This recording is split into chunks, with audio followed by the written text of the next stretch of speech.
ഇന്ന് 24/10/2020 ശനിയാഴ്ച. വീട്ടുവെച്ച ഓർത്തോപ്പതി സുഭാഷിതം വായിക്കുന്നത് ഡോക്ടർ ഹരികുമാർ ഷാർജ. എല്ലാവർക്കും പ്രണാമം. ഇന്നത്തെ സബ്ജക്റ്റ് സൃഷ്ടി ബോധപൂർവം. പ്രഥമവും പ്രധാനപ്പെട്ടതുമായ പ്രപഞ്ചോൽപത്തി മുതൽ തന്നെ സൃഷ്ടി എന്ന പദം പ്രാധാന്യമർഹിക്കുന്നതാണ്. അങ്ങനെയുള്ള സൃഷ്ടികൾ ബോധപൂർവമായിരിക്കണം, അബോധത്തിൽ നിന്നാകരുത് എന്ന സത്യത്തെ ഓർമ്മപ്പെടുത്തുന്നു എന്ന് മാത്രം. ഉദാഹരണത്തിന്, നാം വസിക്കാനായി ഉപയോഗിക്കുന്ന വീടിൻ്റെ കാര്യം തന്നെ എടുക്കാം. ഒരു വീടിൻ്റെ നിർമ്മാണ പ്രക്രിയയിൽ വരുന്ന ഓരോ ഘട്ടങ്ങളിലും അവരവർ വിശ്വസിക്കുന്ന സംസ്കാരത്തിൻ്റെ ആചാരത്തിനനുസൃതമായി വ്യത്യസ്ത രീതിയിലുള്ള ആരാധനാമര്യാദകൾ നാം നടത്തിവരുന്നു. വസ്തു വാങ്ങുമ്പോൾ, ഗ്രഹത്തിനായി ഭൂമി കുഴിക്കുമ്പോൾ, വാതിലിൻ്റെ ചട്ടങ്ങൾ വയ്ക്കുമ്പോൾ, ഉത്തരം വയ്ക്കുമ്പോൾ, വാർപ്പ് നടത്തുമ്പോൾ, അവസാന ഗ്രഹപ്രവേശം നടത്തുമ്പോൾ തുടങ്ങിയ ഘട്ടങ്ങളിൽ എല്ലാം നാം വളരെ ബോധപൂർവം നടത്തിയെടുക്കപ്പെടുന്ന ചടങ്ങുകൾ ഒരു നല്ല വീടിനെ സൃഷ്ടിക്കുന്നു. ഇനിയും വയലിൽ നെല്ല് ഉൽപ്പാദിപ്പിക്കാൻ അതേ നെല്ല് തന്നെ ഉണക്കി ജലാംശം കളഞ്ഞ് ശേഖരിച്ച് വിതയ്ക്കുന്നതിന് മുമ്പ് നനച്ച് ചാക്കിൽ കെട്ടി അതിനെ കിളിർപ്പിച്ച് വയലിൽ നടുന്നു, അല്ലെങ്കിൽ വിതയ്ക്കുന്നു. അതിനുവേണ്ടി തിരഞ്ഞെടുക്കുന്ന വിത്ത് ഏറ്റവും നല്ല ഗുണനിലവാരത്തിൽ ഉള്ളതായിരിക്കണമെന്ന് നാം ബോധപൂർവം ശഠിക്കുന്നു.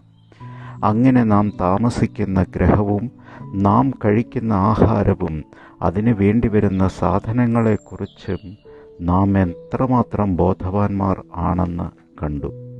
എന്നാൽ ഭൂമിയിലെ സൃഷ്ടിയിൽ പരമോന്നത സൃഷ്ടിയായ മനുഷ്യൻ്റെ വംശവർദ്ധനവിനായി, അല്ലെങ്കിൽ അവൻ്റെ പിന്തുടർച്ചാവകാശം നിലനിർത്താൻ വേണ്ടി, പ്രകൃതിയിലെ മാനവവംശം വംശനാശം വരാതിരിക്കാൻ വേണ്ടി നടത്തുന്ന സൃഷ്ടിയിൽ നാം എത്രമാത്രം ബോധവാന്മാർ ആണ് എന്ന് ശ്രദ്ധിച്ചിട്ടുണ്ടോ?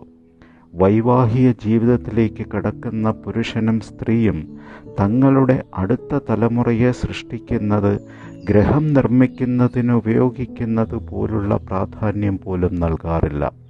വിവാഹ ജീവിതത്തിലേക്ക് കടക്കുന്ന പുരുഷനും സ്ത്രീയും അവർ ആസ്വദിക്കുന്ന ലൈംഗികതയുടെ ഒരു ബൈ പ്രൊഡക്റ്റ്, ഉൽപ്പന്നമായിട്ടാണ് അതിൽ നിന്നുമുണ്ടാകുന്ന അടുത്ത തലമുറയെ സൃഷ്ടിക്കുന്ന മാനവരാശിയെ കാണുന്നത്.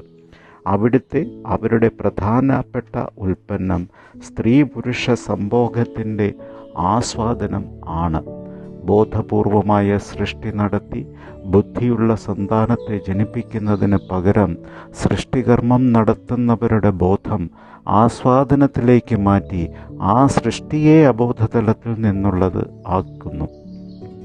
അമിതമായ മദ്യത്തിൻ്റെയും മരുന്നുകളുടെയും ഉപയോഗത്താൽ പ്രത്യുൽപാദന ശേഷി കുറഞ്ഞു പോകുന്ന പുരുഷ ബീജങ്ങളും അധീകരിച്ച മാനസിക സമ്മർദ്ദവും ശാരീരിക വൈഷമ്യങ്ങൾ മാറ്റാൻ ഉപയോഗിക്കുന്ന കൃത്രിമ വേദന സംഹാരികളും ഉത്തേജന മരുന്നും കഴിച്ച് താറുമാറായ അണ്ടോൽപാദന പ്രക്രിയയിൽ നിന്നും വരുന്ന അണ്ടങ്ങളും ചേർന്ന് ഉള്ള പ്രത്യുൽപാദനം ഒരിക്കലും ബോധപൂർവം ആയിരിക്കില്ല. എന്തിനേറെ, സൃഷ്ടി സമയങ്ങളിൽ നാം ഉപയോഗിക്കുന്ന ആഹാരത്തിൽ സാത്വികത്തിൻ്റെ അംശം ലവലേശമില്ല. സാത്വിക ചിന്തയും അതിൽ സുപ്രധാനം തന്നെ. രണ്ട് മനസ്സിൽ നിന്നും രണ്ട് ശരീരത്തിൽ നിന്നും ജനിക്കപ്പെടേണ്ട ഒരു ജീവന് വേണ്ടിയുള്ള അസംസ്കൃത വസ്തുക്കളുടെ ഗുണങ്ങളെക്കുറിച്ച് ആ സൃഷ്ടികർത്താക്കൾ ഒരിക്കലും ബോധവാന്മാരാകാൻ ശ്രമിക്കുന്നില്ല. തൻ്റെ ഇണയുടെ ചെറിയ ചിന്താ വ്യത്യാസം പോലും ആ ജീവനെ ബാധിക്കുമെന്ന് നാം കരുതപ്പെടുന്നില്ല.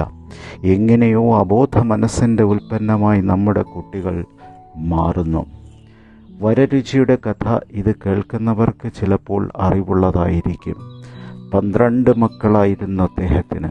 അടിക്കടി ഉണ്ടാകുന്ന ഈ കുട്ടികളെയെല്ലാം എങ്ങനെ പരിപാലിക്കുവാൻ താങ്കൾക്കാകുന്നു എന്ന ചോദ്യം തൻ്റെ നേരെ വന്നപ്പോൾ അദ്ദേഹം കൊടുത്ത മറുപടി അതിന് വേണ്ടുന്നതെല്ലാം ഞാൻ സൃഷ്ടിക്ക് മുമ്പ് തന്നെ ചെയ്തു തീർത്തു, അതിന് ശേഷമുള്ളത് നോക്കാൻ അവർക്കാകും എന്ന ഉത്തരമാണ് അദ്ദേഹം നൽകിയത്. ബോധപൂർവമുള്ള സൃഷ്ടിയാണ് അദ്ദേഹം നടത്തിയതെന്ന് നമുക്ക് അനുമാനിക്കാം. നമ്മുടെ കുട്ടികൾ ബുദ്ധിയും ഓജസ്സും തേജസ്സും നിറഞ്ഞതാകാൻ പ്രസവശേഷം നൽകുന്ന സാധനങ്ങളല്ലാതെ ബോധപൂർവമുള്ള സൃഷ്ടി നടത്തുന്നതിൽ നാം ലോക ജനതയെ പ്രേരിപ്പിക്കുക. എല്ലാവർക്കും നമസ്കാരം.